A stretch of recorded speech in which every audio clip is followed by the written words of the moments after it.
Dis-moi. Moi, Ouais, très drôle. C'est quoi le sujet de la prochaine vidéo de Synergie? Non, eh ben, non, je sais. Me dis rien, je vais trouver moi-même. si tu veux. Vas-y. Est-ce que c'est sur la pornographie? Pas du tout. Est-ce que c'est sur la nouvelle vague? Pas du tout. J'aurais bien aimé. Est-ce que c'est sur les comics? Bah, t'y es presque. Ah. Presque. Est-ce que c'est sur Superman? Non, ça existe pas. Batman? Non. La Ligue des Gentlemen Extraordinaires? Non. Suicide Squad? Non. Non, non, non, non, non, non, non. Mais je vais te le Je dire. veux rien savoir. Tu sais quoi? Je vais le trouver et je n'abandonnerai pas. Oh, ça va être long. Eh, Quoi? je sais. C'est sur la pornographie.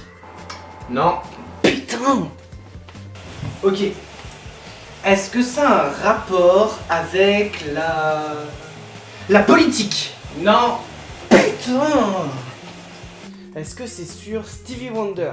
Pas du tout. Sur OSS 117? Non. Sur le rap? Non. Sur les papouilles? Non. J'en peux plus. Je trouverai pas. Si tu trouves C'est pas ça, possible. Comment ton truc peut être aussi compliqué, quoi? c'est pas compliqué. Si tu trouves pas, juste abandonne. C'est tout. C'est pas la fin du monde, hein. On peut pas toujours tout trouver, hein. Puis là, je veux dire, Je peux rien faire t'es pour toi. sûr pourtant que j'y arriverai, quoi. Je peux te proposer des mimes. Tu vois, où je fais semblant Ouais. de... Des mimes, quoi. Est-ce que ça, par exemple, tu penses que ça tirait? Ah bah écoute, ouais, c'est une bonne idée. Je suis partant. Vas-y. Ok. Franchement, vas-y. Ok. Vas-y, je suis chaud. Là, je suis sûr. 300% que je trouve. Ok. Alors attention. Si je te fais.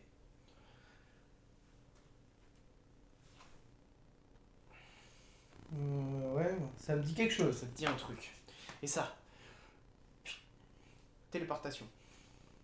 Dragon Ball. Oui, voilà. Dragon Ball. Ok, je t'en fais un autre.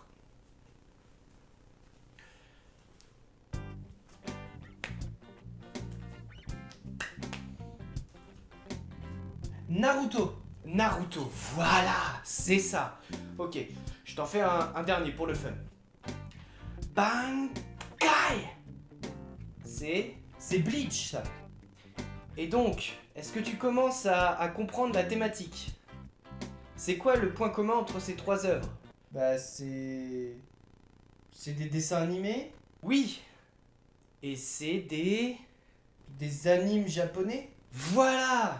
Ah bah tu vois, c'était pas si compliqué que ça. Ah, mais je l'avais trouvé, ça, moi. Ah non, mais moi, je voulais juste voir jusqu'où tu pouvais aller dans ton délire. Générique.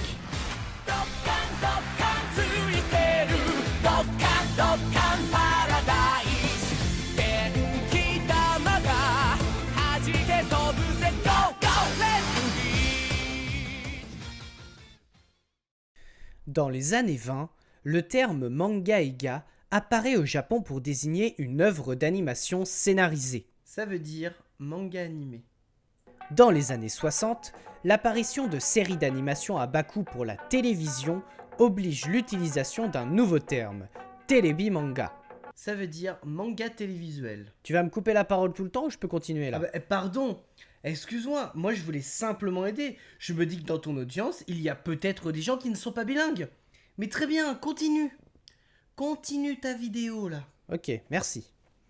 La première série d'animation japonaise à passer à la télévision, c'est Astro Boy, en 1963. Tetsuan Atome de son vrai nom.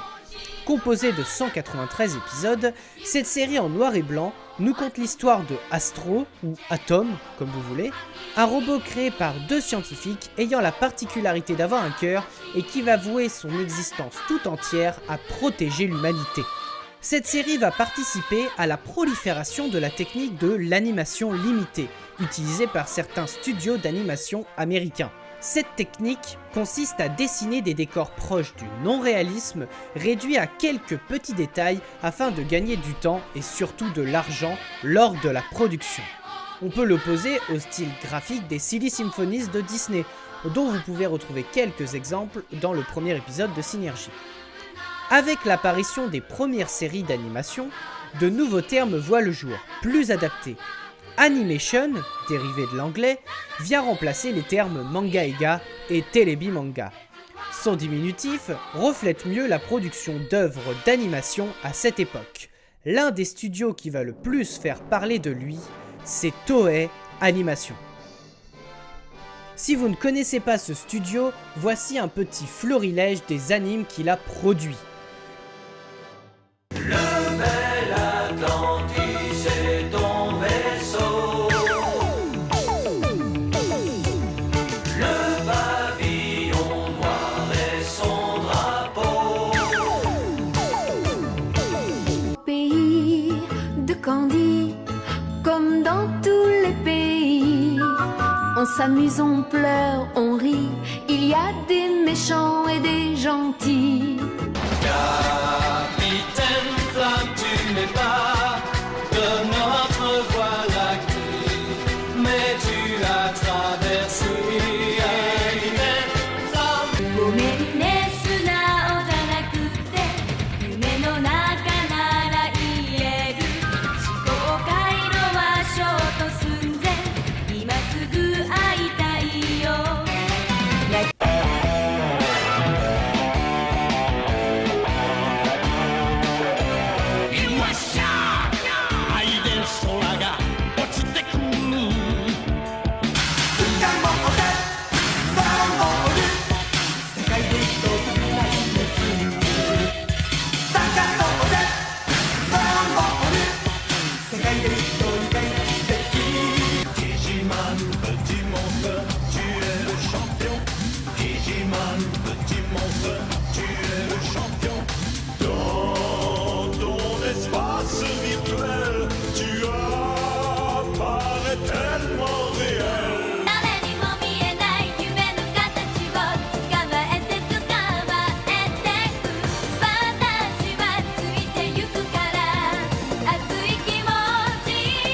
Vous l'aurez compris, il s'agit de l'un des plus grands studios d'animation au monde, et au début des années 80, il est très influent.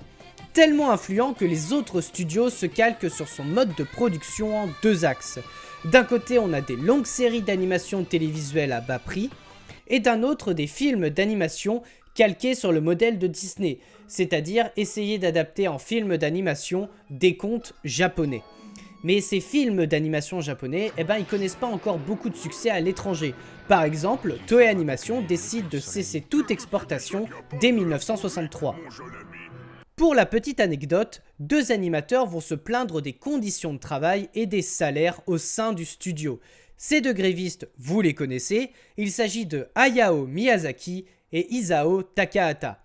Et ces deux petits grévistes, plus tard, vont créer une société de production plutôt influente. Là aussi, vous avez la réponse, il s'agit bien évidemment du studio Ghibli.